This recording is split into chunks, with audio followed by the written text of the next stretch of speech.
Hi, and welcome to the You World Order Showcase podcast, where we feature life, health, transformational coaches and spiritual entrepreneurs stepping up to be the change they seek in the world.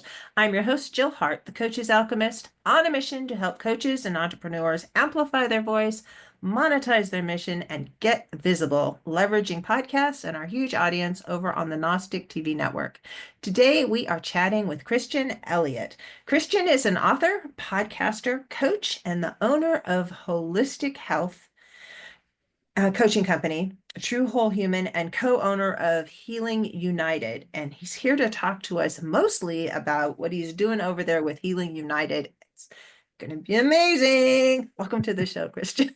Well, thank you, Jill. I hope I can live up to the introduction now. I'm sure you will, because I know we're going to be talking about some really powerful things here. So I'm going to ask you the big question. Are you ready? Go for it. Okay, what's the most significant thing, in your opinion, as individuals we can do to make an impact on how the world is going? Oh man, I will kind of shape my comments to the health lane for now, but I would say speak up and learn about the problem of toxicity, and that I start to open your eyes to that as the root cause of so much of the illness we have today. And so the upstream, and you could broaden it beyond chemical and heavy metal and such. You could think mental, emotional, spiritual, and even microbial toxicity. That is why we are so sick. And if we are unafraid to talk about it or face that problem, we will continue to get the health results that we have now. So that is the biggest thing to focus on, in my opinion. Absolutely. Okay, we can be done. Just kidding. And mic drop. You really do help people detox from all of the things out there, but how do you think we got to this place? Oh man, well, there's a there's gaps in our awareness of the problems we were created, and then there's malice, there's greed, and there is long-standing, probably 100-plus-year-old systems that were monopolistic in their intent, set up on making as much money and then controlling as many things as possible for this insatiable desire to always have more, whether it's money or power. And so those systems are kind of coming to the end of their life cycle. And we are the fruit, our physical bodies. If you could go to the beach or the mall or the airport, you'll see what we look like. It's not pretty. And that shift from what we used to look like, we were all, fairly healthy and at a reasonably good weight, is just not the situation anymore. So that started a long time ago through various systems of food production, of healthcare. Those are the two big ones in particular, but the chemical industry more broadly has sprinkled its way into food and medicine and cosmetics and everything else. And it's a slow erosion of our health over many decades where we finally hit the opposite direction of life expectancy. And that disease burden that was an inevitable result of those systems is finally here. And the biggest one, maybe that's a bellwether, is autism. If you just look at the dramatic increase, it was 1 in 10,000 in the late 1970s. Now it's one out of double digits, depending on where you live in most of the US. That's appalling. And the bill's going to come The due by birth 2050. It would be like 1 out of 2 of us are autistic. and the Like that, birth rates are going way down down. significantly. Correct. So So we have to face that.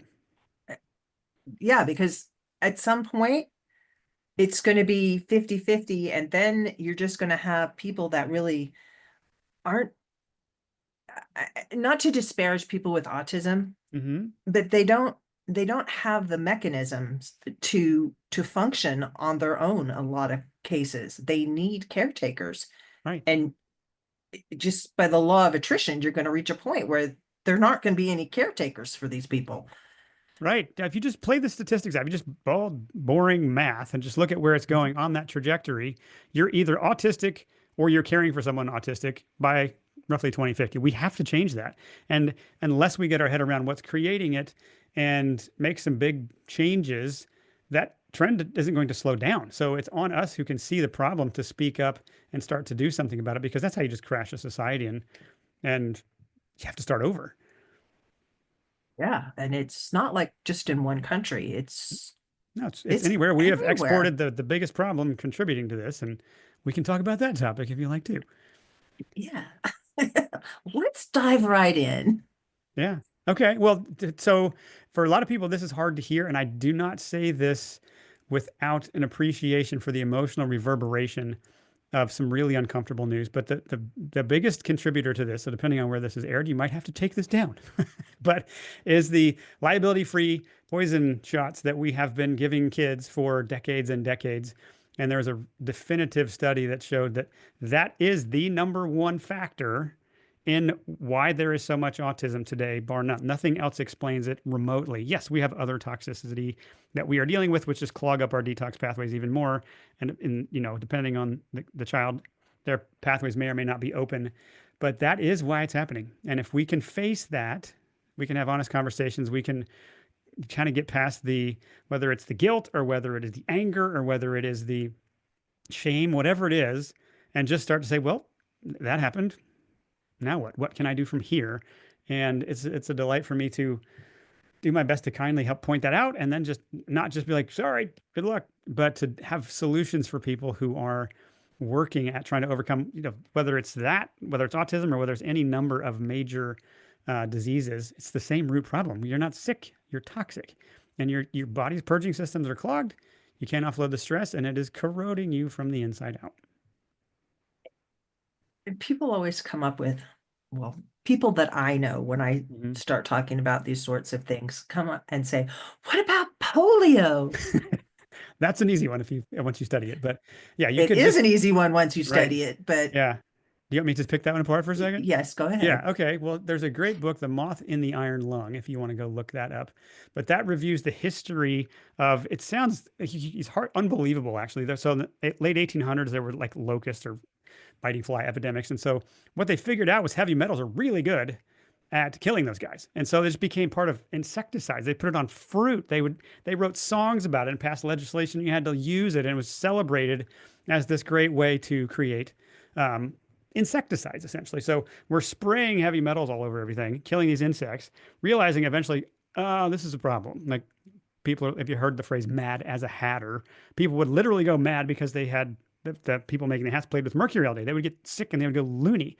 And so it started to become aware that pesticides were a problem. And so there's a lot in this book. That history that I'm talking about is in that book, The Moth and the Iron Lung, if you want to look it up. But the short version is we had poisoned ourselves into what became called polio.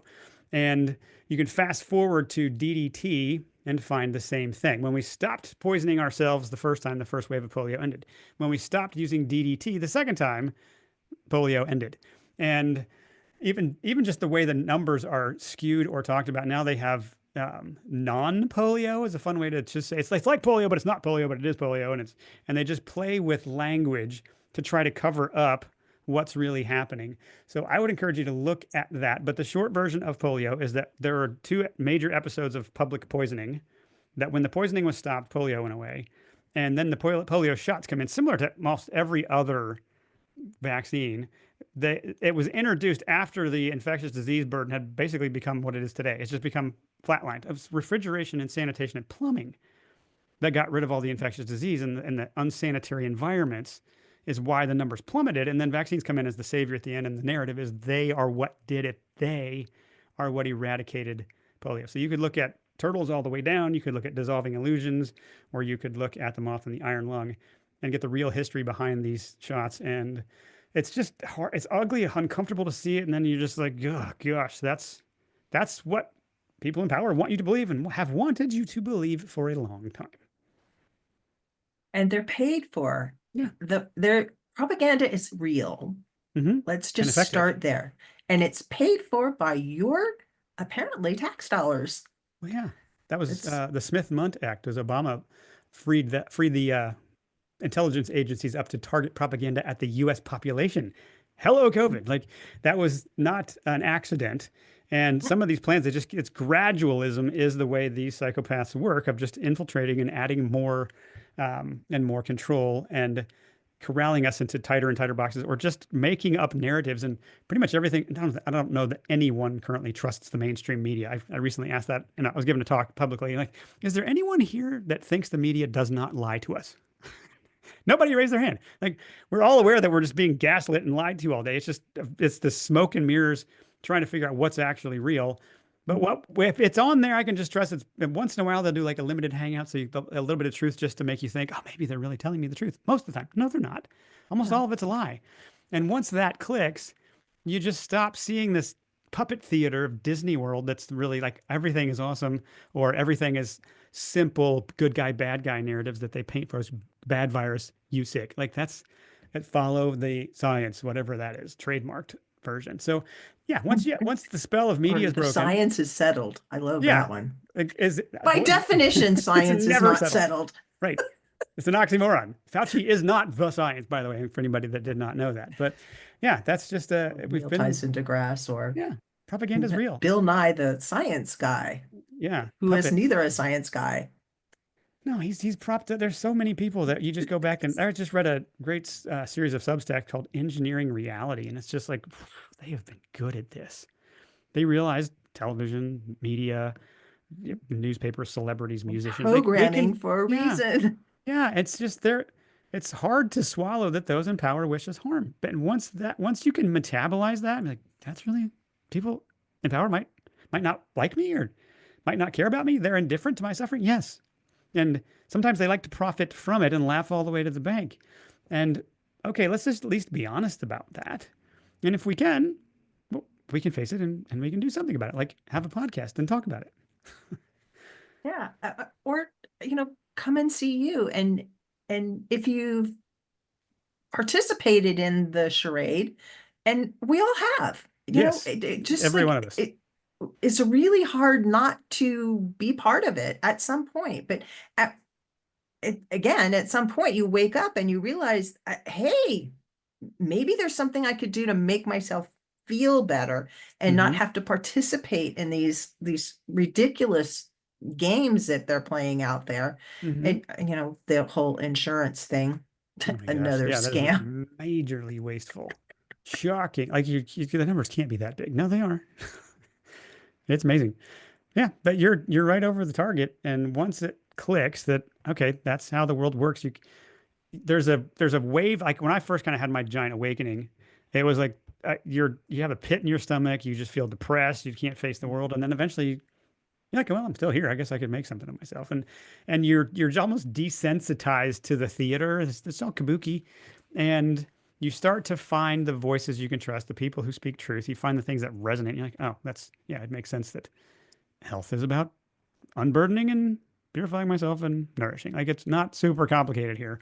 And you just don't get distracted by the shiny objects in theater. So yeah, there's much we could talk about in that realm if you want.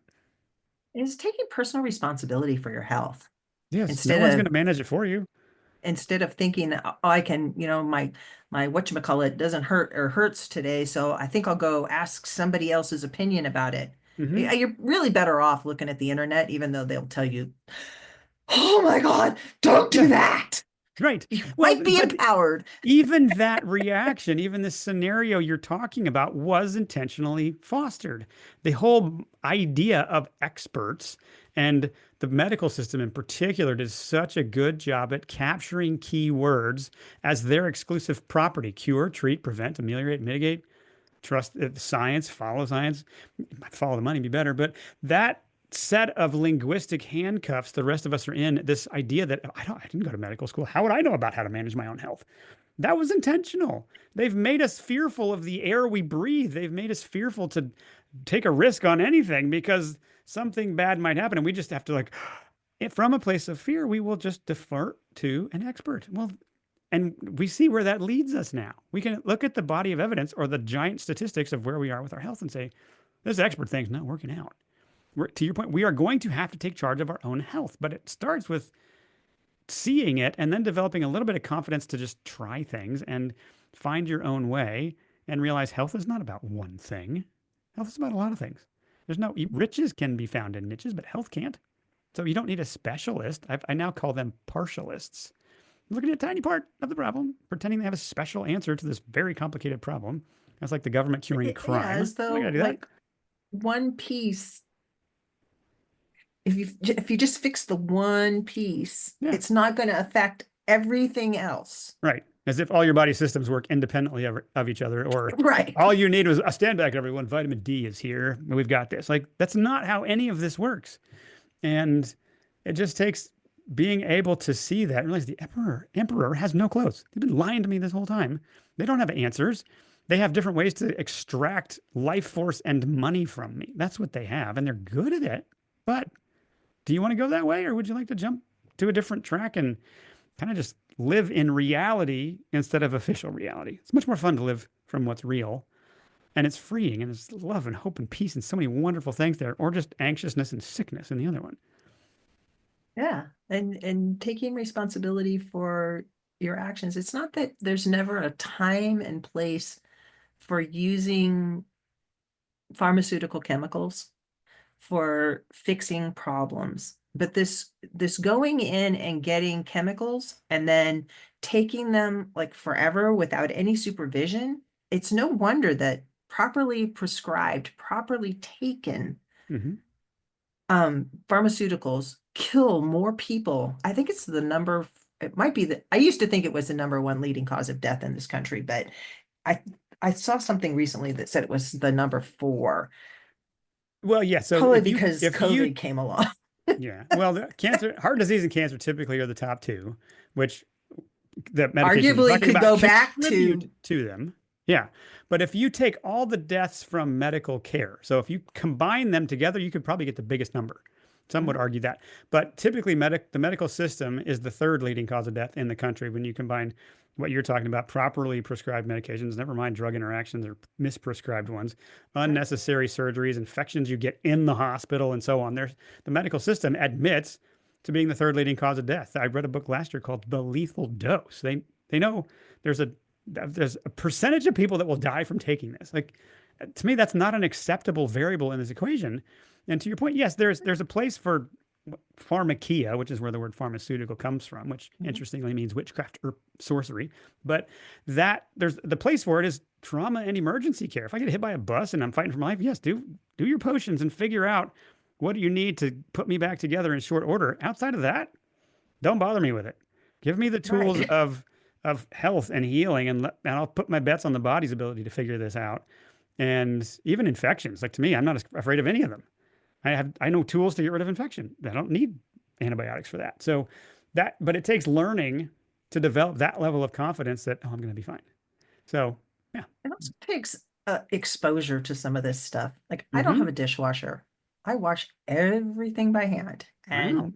And it's not, I freely admit I do not have the cleanest dishes in town. And I have a germaphobe sister who's like, you're gonna get sick. But exposing yourself to the to the biotics that are in your environment Hmm. actually keep you healthier than if Right. you're never exposed to this stuff, then your body doesn't know how to fight it off. My body's Right. always fighting stuff off. And, I rarely get really sick unless I'm around people who've been jabbed. And then I'm pretty sure I'm Mm. getting sick because they're shedding. I hate to say it, but that's actually a real thing, and I wish I believed that was in the realm of fantasy or couldn't be demonstrated. But there's just too many stories and too much evidence that that's a thing, and that's another one of those uncomfortable things to look at. We talk about what that's done to the dating world. Oh, no thanks. But that's a rough scenario, and to your point, we have to get past this fear of germs because we're never going to live in a world without them. There's mold, yeast, fungus, etc. Like they're all here, and in the imbalanced state where there's plenty of food for them to eat, i.e., toxins, they're going to proliferate. They have so much food and it's ready to throw a party. And sometimes they do that inside of us. That doesn't mean we have to find a way to avoid every germ because you can't. But what you can do is change the internal terrain such that they come and go and you're not susceptible to them colonizing you. And that's a much more effective way to build health. But to your point, if you're not exposing yourself to any of them, you're not even developing resistance or a biome with enough breadth that those things can't root in you. So yeah, we can't be afraid of it, and we do need to not be afraid or not be isolating ourselves away from and thinking we can sanitize our way through life. That's just not how you build health. No, it's not. And just expecting somebody to give you a magic potion, which is what happens when you go to the doctor and you want them to give you something. Yeah, well, You're just asking for a magic potion to make you feel better and to not have it, to take responsibility for any of the consequences of the actions you've taken to get you to that position. Yeah. And that's again, a product of the expert spell, but it's also a testament to human tendency toward the path of least resistance. I want the easy button. I don't want this to require anything of me. I have an aversion to suffering or struggling, and I'd rather just, I've got enough stressful things going on so I can appreciate it. Part of my work as a health coach is I've got to still find the simplest way to get through this massive options here and help somebody heal. I love and crave simple answers. Unfortunately, I think I've found a lot of them, but you're right, they're not found on a prescription pad or a suitcase full of supplements or any number of gimmicky things masquerading as a comprehensive solution. So we do have to have some discernment. But fortunately, there are powerful purification agents that can do so much to get rid of microbes and toxins that do not belong in your body. But purification that's like the middle step in a process. You still need to unburden yourself and find out where these sources of toxicity or microbes are getting into you in the first place. So slowly peeling the layers of all the products we use and the air we breathe, et cetera, unburdening enough that the body can like, "Oh, I think I can heal that now." And then you go purify what's already there. And then even then you still have a body that it's like a clean but dilapidated house. You still got to refurbish the tissue. You still got to clean it or heal it. So then it's nourishing. So it's unburden what is creating the problem. It's purify what's already in there and nourish yourself back to health. And we expand the definition of nourishment beyond food. It's water, it's sleep, it's hope, it's movement, nature. They're very nourishing to the body and the soul. And then you've gone enough laps in that lane, then you can switch to optimize, which is where a lot of the things promoted as breakthroughs actually have merit, where they can help you get a little bit better, but they're so far from a comprehensive solution. And yet I want people to be encouraged that is not a very complicated puzzle. Yeah, there's probably the lifestyle factors there's a lot to think about, and you want to be methodical with your unburdening. Purification can happen fast if you find the right things to use, and nourishing is another one that takes more time. And so you want to make sure that you do it well, and you foster this patience. Hey all, I'm Jill Hart. We all know that legal matters can be costly and stressful. Finding the right representation and dealing with high retainers and hourly bills adds up fast. But what if I told you there was a way to have legal insurance, just like your health or auto insurance? Well, Legal Shield has leveled that playing field. From just $29.95 a month, you get access to lawyers for personal legal matters, from traffic tickets to real estate issues, or even trust matters. Help is just a tap away on your phone. Call or text 435-764-0875 and use the code JillLegal or start your journey to legal protection today. That I'm building health. I'm investing in my habits. I'm not just expecting to feel better in 2 weeks and be mad that I haven't lost weight yet. If we can change Weight that is just like a mindset. symptom of Yeah, an overarching problem. It is not correct. the problem in itself. No, obesity and weight gain is the cure. Put your head around that one. It's your body protecting you from stuff that can't get to the exit and can't be in the blood, or you would be poisoned. Mhm. So your body does the right thing and protects you by shuttling this stuff into your fat cells and your liver and your connective tissue just because it can't be in the blood. So it's protecting you by making you overweight. Your job is to say, why can't this stuff make it to the exit? Where is it all of it coming from to begin with? And if you get those two questions answered, sure enough, your body's like, thank you. I can now empty the fat cells. You won't be able to do that with low calorie dieting because your body's like, it's still not safe to let this out. Sorry, I'm Yeah. going to poison you. You can get your calories as low as you want. And you're just going to wreck your metabolism and wonder why it didn't work or why it didn't sustain anything because you tried to take a shortcut and you weren't addressing the real problem effectively. And you don't want all of that stuff flooding out into your system at No, you'll one feel like time. crap if you do that. You got to be I methodical with it. Yes. I once had a massage. It was the first massage I ever got. And um it was early on in my awakening, and this gal, it was like a very deep tissue massage, and she worked on me for an hour, and I got up off the table and I felt like I was high. Really? Like it Wow. was a trip. I Yeah. was just like so much, so many of those toxins had been, It because wasn't when you get mushroom massage, lotion. Yeah. it it moves out into your system, and it's like a lot got released, and Mm. that was Yeah. that can, if you're going to go through a detox, which I really, everyone can benefit from that. And surprise if you didn't know it, but we pretty much all have parasites. It's not a small problem. It's an overlooked and dismissed problem. Um, but yeah, parasites, candida, mold, etc., and then all the chemicals. If you try to go too fast, your body will let you know where the upper limit of how fast they can get rid of things are. And that's where it takes patience and method, and sequence, even dissolving what, when, and having some adaptable strategies. The first few cleanses I did, I didn't have those tools. I just knew I understand this now. I want this out. But the Herx response, or what we call a cleansing response, can be rough. And so knowing how to manage that, and how to read your body, how to back off, how to support it. And sometimes it means doing something means resting rather than striving. So yeah, there's a few important levers to learn, or rules for the road. But somebody I was even talking to today, he's like, I know you do this all day, so this is easy for you, but I still have questions. This still seems a little bit complicated to me. So yeah, so we do our best to just make it simple and create just believable, methodical. Here's okay. If this happens, here's what we do. The sky's not falling. You're not going to die.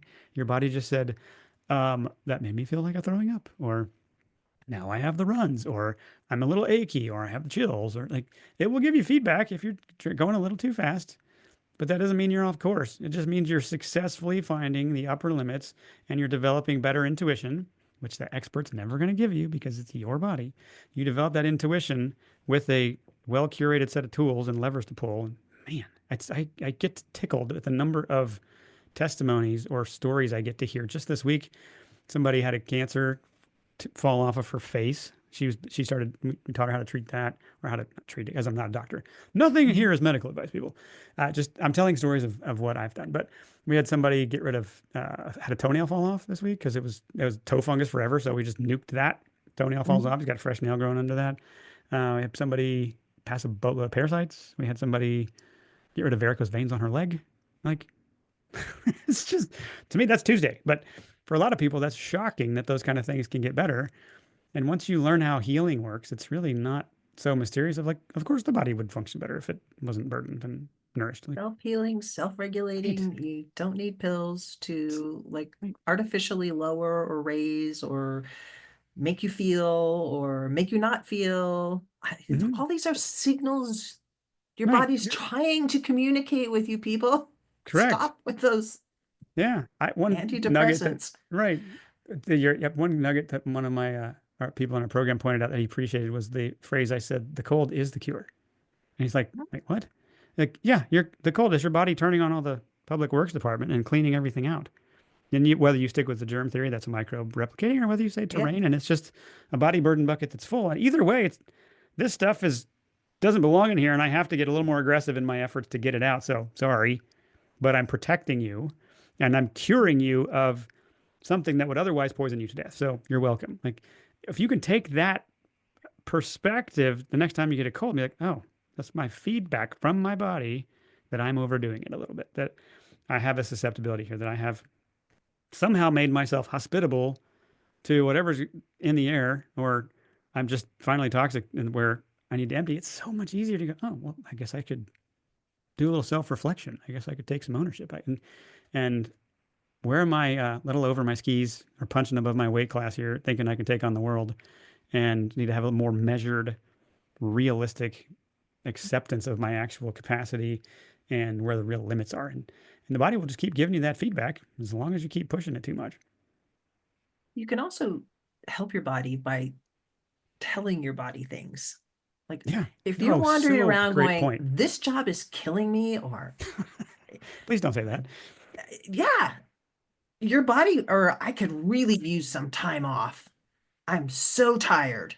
Your body will find a way to orchestrate the events so that you're sick in bed for a week. Yeah. You'll get the You flu, hit on something. something significantly important there, and that is that our thoughts literally are instructions or in our body, or create realities in our bodies. Most people have heard of the placebo effect, which is the idea that when I have some level of hope, or this intervention is going to be good for me, hope actually manufactures better health, even though you just got a saltwater injection or a sugar pill. The opposite is also true. There's the nocebo effect, which means you can think yourself sick. You can literally poison your body with your own thoughts. And to your point, I felt the charge in your voice, the way you were delivering the perspective on something. That's instructions for your body. It tells it what's really happening out there. And so Mhm. respond accordingly. So stop poisoning yourself with your thoughts, which is easier said than done, especially if you've got some trauma or abuse in your past. But yeah, that is a major source of toxicity that often gets so dismissed. And we're just focused on chemicals. It's plastics, it's PFAS, it's heavy metal, it's parasites. And we don't realize my thought life is the biggest problem that I have, actually. Sometimes you clear that and the body's like, thank you. I can Yeah, we breathe. can handle all the rest of this. Right. We're Yeah. good.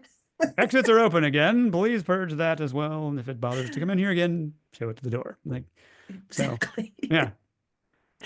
So I know you've got, well, because you told me, uh, a mini series, a Oh, 7-part yeah. mini series. Let me talk about that a little bit.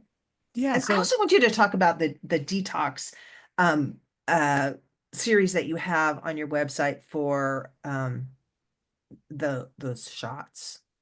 yeah. Okay. Well, so quick version of our story. So I've been a health coach for 20 years. And so that's mainly, I was nutrition and fitness. I was a personal trainer for 10 years, really got into life coaching and became a holistic health coach just because by the nature of the breadth of what I do. COVID came around. I've publicly published my thoughts on here's 18 reasons I'm not going to be getting these shots. I just can't make sense of these things. And apparently, a lot of people resonated with that. I got over 5 million views of that on my site and it was shared all over the world. But that introduced me to a lot of people, namely doctors and coaches who were also seeing the same thing. And so when the shot started rolling out and people started having adverse events to them, some quite significant, um, we just started putting our heads together like, what are you seeing? How would you help these people? And it started with, how do we detox from these? And then once you get into what's in them, like just a few months ago, last year, there was a major paper published in the Journal of Vaccine Theory, Practice, and Research. The headline was, "There's been 55 undeclared chemicals found in the top 6 brands," which didn't include J&J. So who knows how many undisclosed ingredients were in that? That's 9 per shot. So we basically said, what in the world are we even trying to detox from? And we had to step back and say, anything that poisons the body. And so it just became, well, how do we get things out of the body that have poison? And then so there's nuance of how you get a heavy metal out, maybe different than how you poison a parasite or whatever. But anything that poisons it became, and so we just really said, how do we help people detox and heal? Because at the end of the day, that's really all this is. It's a poisoning, and we need to empty it and then nourish it and nourish the body. So that led to the development of an 8-week detox course where we take people through we deal with microbes first. So we get the microbiome rebalanced, clean that out. Then we go after metals and chemicals, and just mixed in that happens to be the shot. Like if you did that, then this will also be addressing that. We actually have a particular product specifically for going after what seems to be these amyloid proteins that for some people, they develop these fibrous, boingy clots. And you're like, the thought was, how do we dissolve that without dissolving the human that it's in? And so there's that, and there's a few other purification agents that I often get censored for mentioning, so I won't do that to your show. But that course is available. That's one of the things on our site. It's our flagship, really, is our 8-week detox course. We also have a mind and body cleanse because I've been doing this for so long. I've done so many years of mindset work and helping people through trauma and abuse that we realize that can be why there's and never mind the anxiousness that goes with this. So if you got traumas and bullies and narcissism and whatever in your past, that's going to be a highly relevant plot point in your journey. And for people who have a long way to go, if you've got 100 pounds to lose, I can't get that off of you in 8 weeks or 16 weeks. So we have a longer year-long program that people can participate in where we really just give it time to move the levers of life and find the lead dominoes, so to speak, that if you knock this over, it starts to knock over a lot of other health benefits. So that's really the work we do. And I culminated that just last month. I actually put it into a 7-part mini series. So it's 20 years of lessons of holistic health.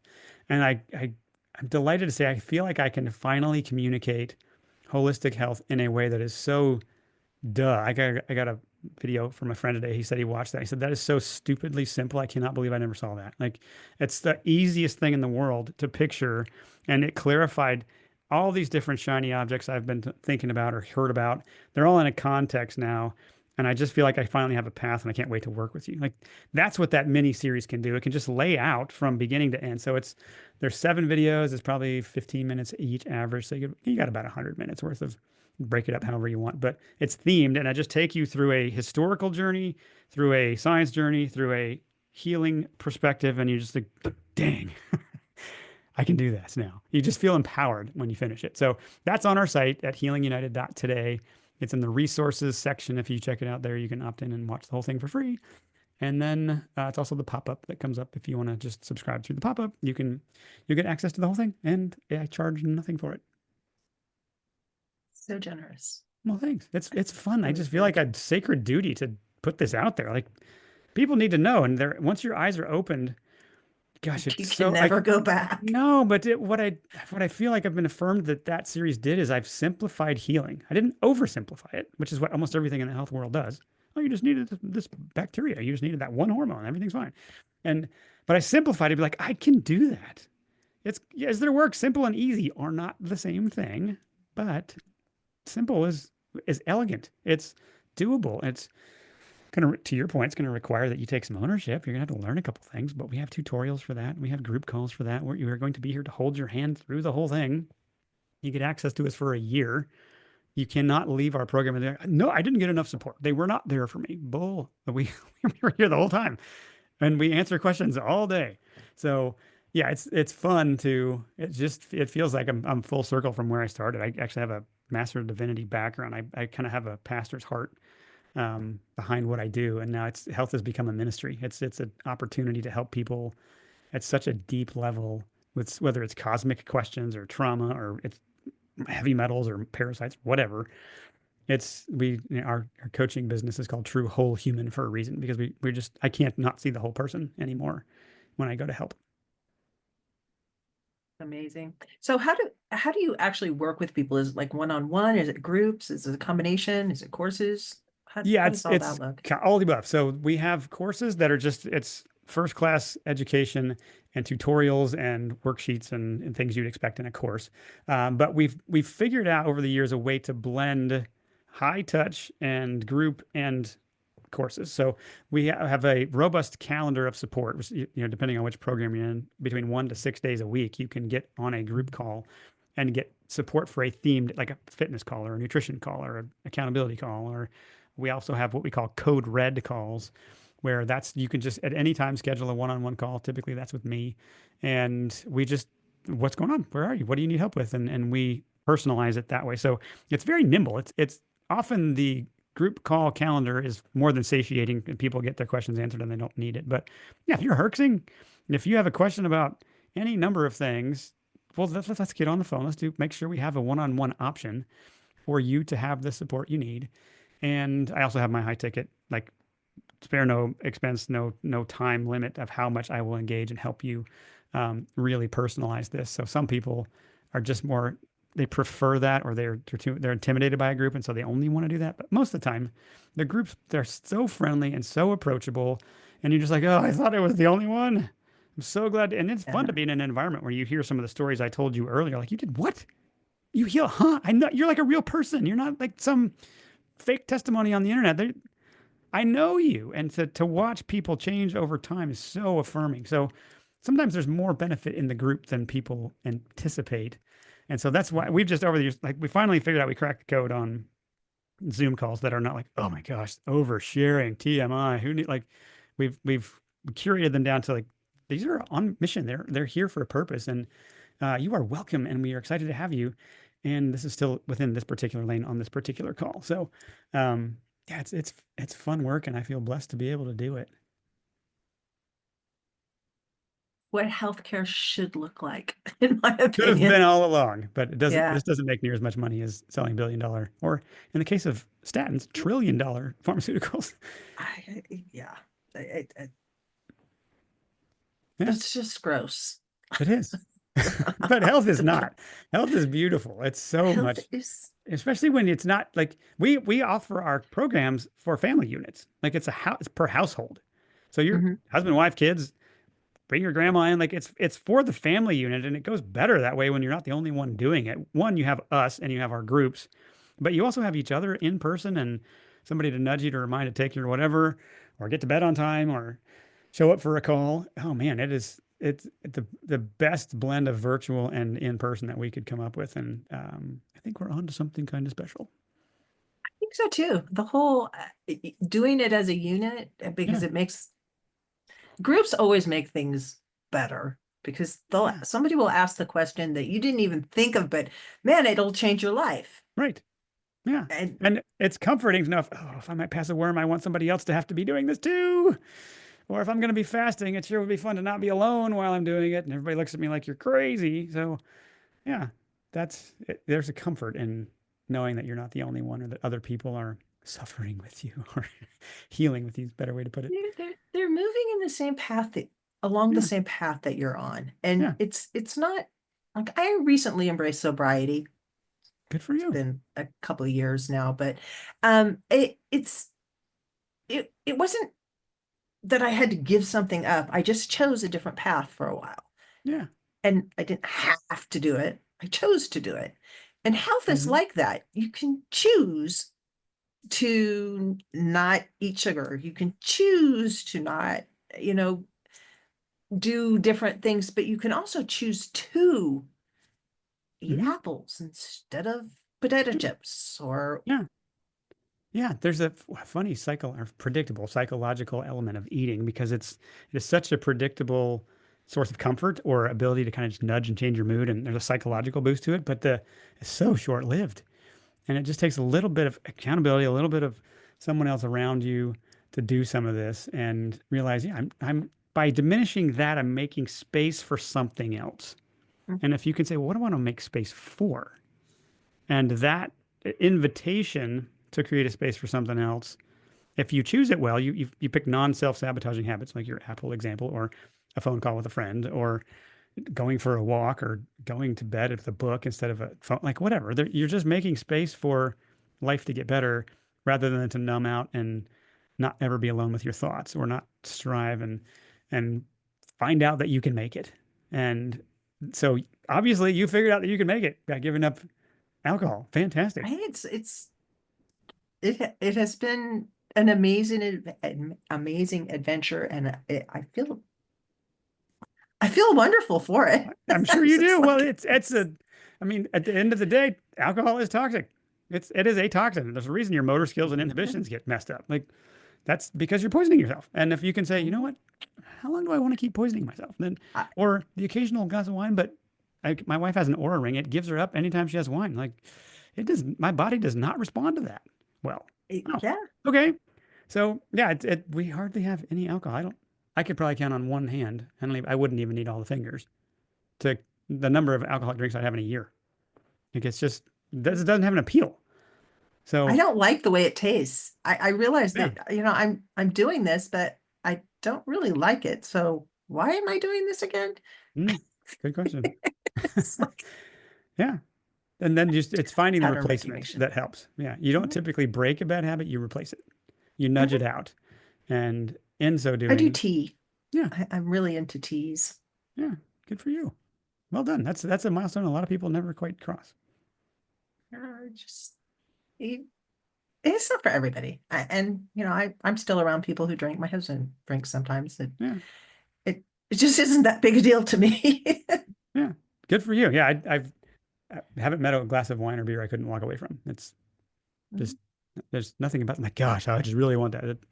That has not been my historical problem. Yeah. I was that way with soda and a lot of other things. Oh I, yeah. I really like water. I'm a water snob. I like Hey, specific kinds of water. yeah, water is the source of all life. So good for you. Yeah, there's a lot I could say about water, but yeah, good. Yeah. Keep it up. All right. Thank you so much for joining us today, Christian. This has been an amazing conversation. Well, Jill, thank you for having me. It's an honor to be on your show, and I hope the listeners got some good takeaways. I can't imagine that they wouldn't. You've just been a wealth of information. Well, thank you. So please be sure to visit healingunited.today to connect with Christian and to explore the free resources that they have over there. And thank you for tuning in with us today. If you have a podcast or you're interested in starting one to get your message in front of our huge and active audience, be sure to reach out to us at jill@gnostictv.com.